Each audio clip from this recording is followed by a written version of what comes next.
I compared over 30 kitchen hobs in the market to help you decide the right hob for your kitchen. The first thing to determine is whether you want a built-in hob or a stove, or you want a flexibility of both. Hobs require you to cut your countertop and hobtops or stoves do not. If you are certain you do not want to cut your countertop, I recommend you to directly go for a stove as they are a lot cheaper. If you're on the fence, you can go for a hobtop, which gives you the flexibility of a cooktop and a hob. But remember, these are a lot more expensive than a stove. If you're fairly certain, you can go for a dedicated hob. Visually, hobs look the best in modern kitchens as they are integrated into the countertop. I've included both hobtops and hobs in this comparison, but not stoves. In general, Faber, Prestige and Crompton all have hobtops. The next thing to determine is whether you want a glass hob or a stainless steel hob. Glass hobs are aesthetically better looking, but they also require a slightly higher maintenance, in spite of them using an 8 mm toughened glass. You cannot use a gas tandoor on a glass hob.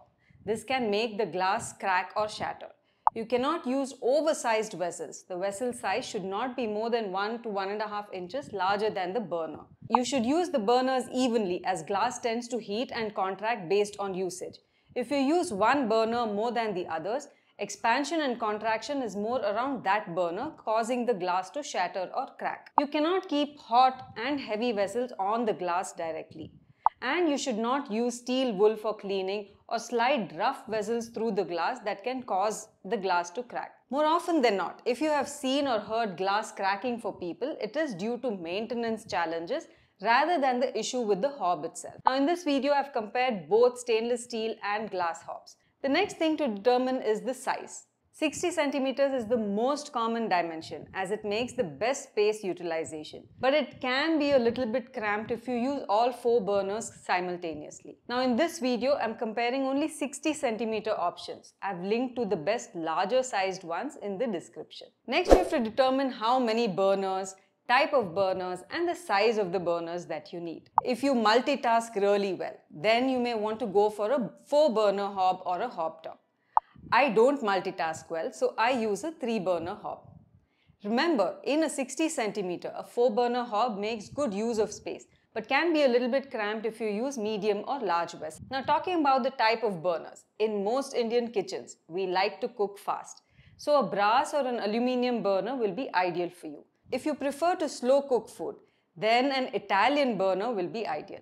CAF makes something they call tornado burners, which are high-speed burners like brass, but it's unclear whether they are brass burners specifically. The next is the size of the burners. If you cook in small quantities, you require more small and medium burners, and if you cook in larger quantities, more often than not, then you require more medium and large burners. All hobs or hobtops comes with auto ignition. Some require electricity and some operate on battery. In general, Faber hobs and hobtops use a battery. So if you don't have an electrical connection near your hob, you may want to select a hob with a battery operated ignition. All hobs by default work with LPG. If you have piped gas or PNG in your house, you will need an adapter for the hob, which you can get from the hob service team or your gas provider at an extra cost. From a safety point of view, some models have a safety feature called the flame failure device to prevent gas hazards. This device turns off the gas supply the minute the burner is on but the flame is off. Only top-end models of hobs have this.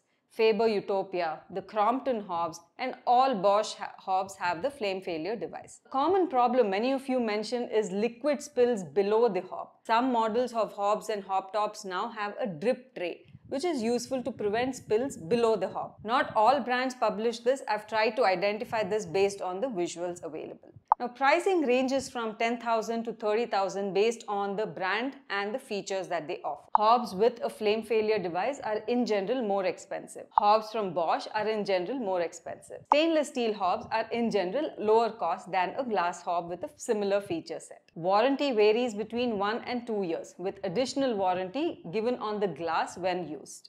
Now that we understand everything that we have to consider when selecting a hob, here are my recommendations for the best kitchen hobs in India. If safety is your highest priority, then you need a kitchen hob that has a flame failure device.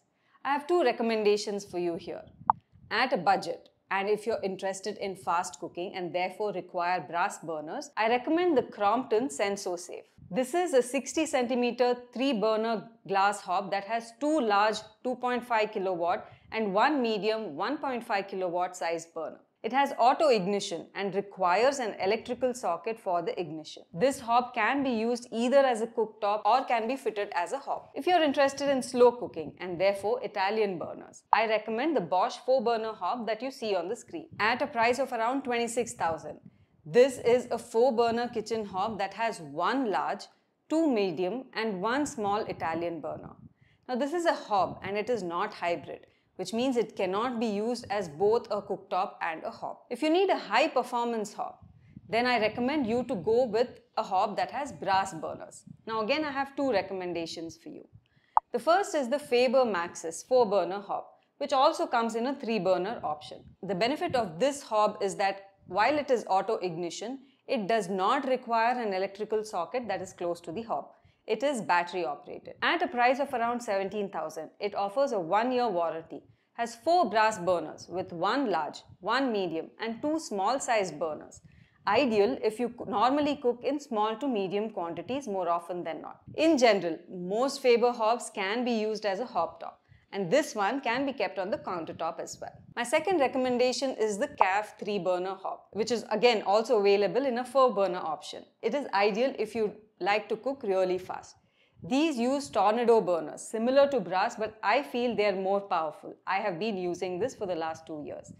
It has one large and 2 medium-sized burners, does require an electrical socket for auto ignition. It also has something they call a drip tray, which makes it easier to clean and liquid spills do not spill below the hob. This CAF hob cannot be used as a cooktop or a stove. It has to be fitted onto your countertop. This is a model I personally use for the last 2 years now, and I'm quite happy with it. Lastly, if you're looking for a stainless steel hob instead, I again have 2 recommendations for you.